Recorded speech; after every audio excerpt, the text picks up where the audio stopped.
Félixou, ici le Phoenix, sans chair et en plume. Aujourd'hui, je vais vous raconter mon avis sur le premier tome de Pizarro Sniper des éditions Méane. Alors, de quoi compte ce petit manga? Eh bien, tout simplement, on va suivre qui? On va suivre elle, Yuki, hein, qui dans le jour est une employée modèle, elle a des collègues, elle va travailler, la vie se passe bien. Et le soir, hein, à la nuit tombée, elle devient une redoutable tueuse à gages. Voilà à peu près le speech de départ. Alors qu'est-ce que j'en ai pensé? Eh ben, j'ai été extrêmement déçu par ce premier tome. Hein. Pourquoi? Eh ben, tout simplement parce qu'il y a beaucoup trop de scènes de sexe. Hein. C'est beaucoup trop prépondérant au scénario classique, ce qui m'était à la limite c'est qui était très désagréable pour moi, hein. À la limite me demander si je n'étais pas en train de lire un taille, hein, tellement qu'il y a trop de scènes de sexe. En plus ce sont des scènes de sexe assez crues et qui ne rapportent strictement rien au scénario, hein. S'ils sont vraiment mis là pour être mis là, donc grosse déception à cause de ça.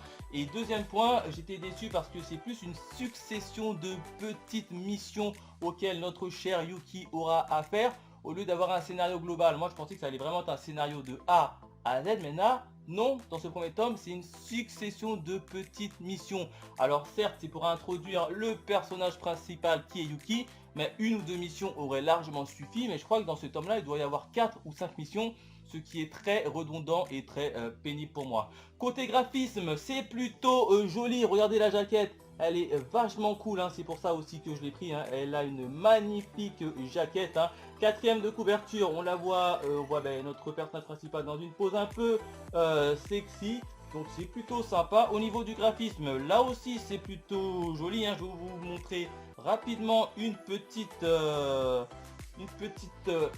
page comme ça sans trop vous spoiler. Voilà, regardez comment c'est plutôt bien dessiné, il n'y a rien à dire, c'est propre, mais c'est vraiment au niveau du scénario que moi j'ai été extrêmement déçu. Bien évidemment, étant donné qu'il y a beaucoup de sexe, ce n'est pas à mettre dans les mains de n'importe qui, hein. D'autant plus que c'est vraiment du sexe très cru, donc faites attention. Hein. Bon, après, ils nous avaient averti, les éditions Méane, que c'était pour un public averti, mais moi je m'attendais vraiment à des courses-poursuites, des meurtres et de la bagarre. Hein. Bon, il y en a eu dans ce tome, hein, mais encore une fois, le sexe est beaucoup trop prépondérant au scénario, ce qui m'a déçu. Si je devais noter sur 5 étoiles, j'aurais mis une note de 1 étoile.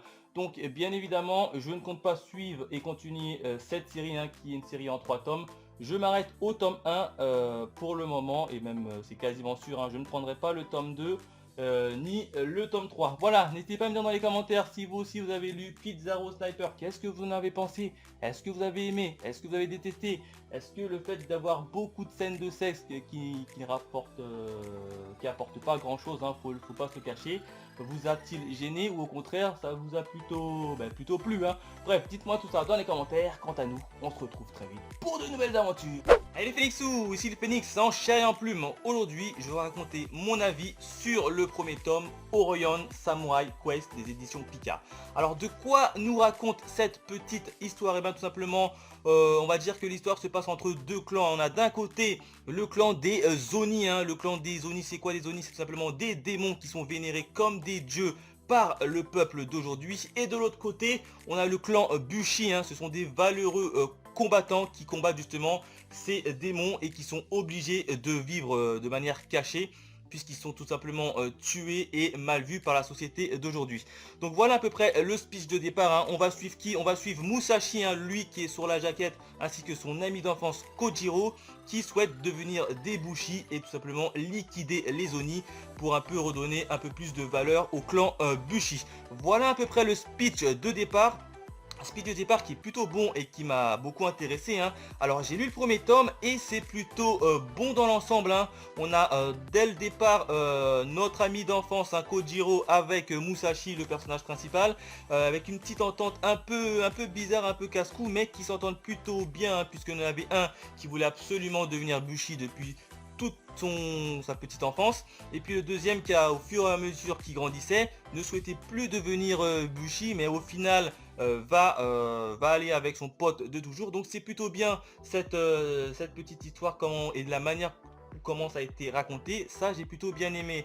Autre point également, c'est au niveau des combats qui est juste pas mal, hein. Il y en a pas mal, hein. Alors on va voir dans le premier tome directement un combat de notre cher petit personnage préféré face à un Oni dès le tome 1 et ça c'est plutôt pas mal et plutôt chouette. Donc ça j'avais bien aimé, hein. Aussi retour sur notre petite partie graphique qui est plutôt chouette, hein. Regardez, je vous montre rapidement un petit extrait, hein. Alors là tu sens vraiment la patte de Shinobu Otaka, hein. Alors pour ceux qui ne savent pas, hein, Shinobu c'est tout simplement le mangaka de Magi, hein, Magi qui s'est terminé il n'y a pas longtemps.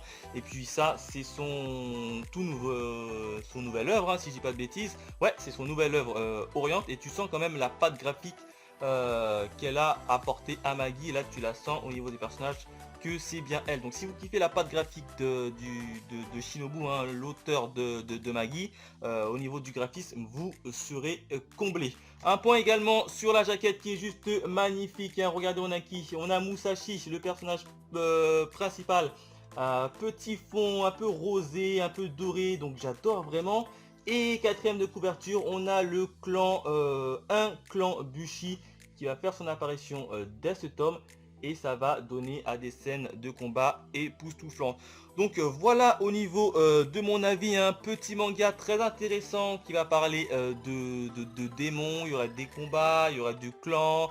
Donc plutôt sympa, hein. Moi dans l'ensemble j'ai plutôt bien apprécié, hein. Si je devais le donner une note, je leur ai mis la note de 4 sur 5 en termes d'étoiles. Voilà, n'hésitez pas à me dire si vous aussi vous avez lu Orient Samurai Quest, qu'est-ce que vous en avez pensé, si vous a plu ou pas. Quant à nous, on se retrouve très vite pour de nouvelles aventures. Allez, bye mes Phoenixous.